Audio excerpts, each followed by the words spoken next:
So I am home after the handout. I wore the blouse. I like the sleeves on this. And jeans, but the jeans are actually a little too big. Here is the buggy. I did about 20 Bibles. Some of the notable things, probably the weirdest was about an hour in, the funeral procession. And I'm standing there, and they're coming towards me, and I'm like, what do I do? And I thought, well, maybe they need to see the sign, because the primary feature of the sign is the heart that says God loves you. So I just stood there until they all went by. And then I did about 10 total on the corner. I had one family, they wanted 4 Spanish, and then it was just onesies. And after that, there was like a older lady kind of struggling across the street, and I pegged her as a large print King James, and which I had, and offered it to her, and she took it. There was a manic homeless lady. She was not in the room. She asked if she could look at the crates. I said, of course, and she took an Urdu and left, but she can go places I can't. And she came back about 15 minutes later and said, do you have anything in English? And I said, yeah. So I gave her a regular King James, and she was happy with that. That had a nice cover, too. It was like the ocean thing on it.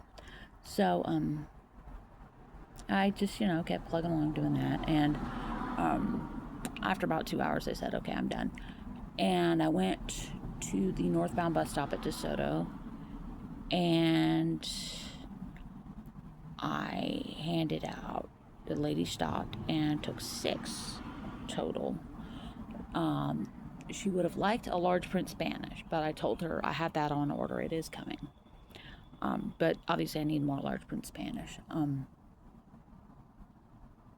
It's interesting, my recipients are just a very widespread of people. So I'm the kind of person, I need large print English, large print Spanish, lots of King James, and small Bibles. I did a lot of small Bibles. There was a guy on a motorcycle. Well, it was more like a scooter. And he rolled up, and I got a small one out, and I offered it to him. I said, this will fit in your bag. And he said, okay. And he put it up. So, And so I was at the corner. I did that. And there was a bus that came, but it was the wrong bus. I still gave her a packet. And she was really happy with that. And then the next bus, the correct bus came, and I gave her a packet. And when I was getting off, there was a guy who had to move so I could get the buggy off, and I gave him a packet. And I'm at home now. There's a mockingbird singing. It is a beautiful, beautiful day, and I am so tired. So I am gonna go take a nap, and after I put this up, and then I'm gonna figure dinner out and meal prep, because I don't know what I'm doing for the next week. But that's it. All right, bye.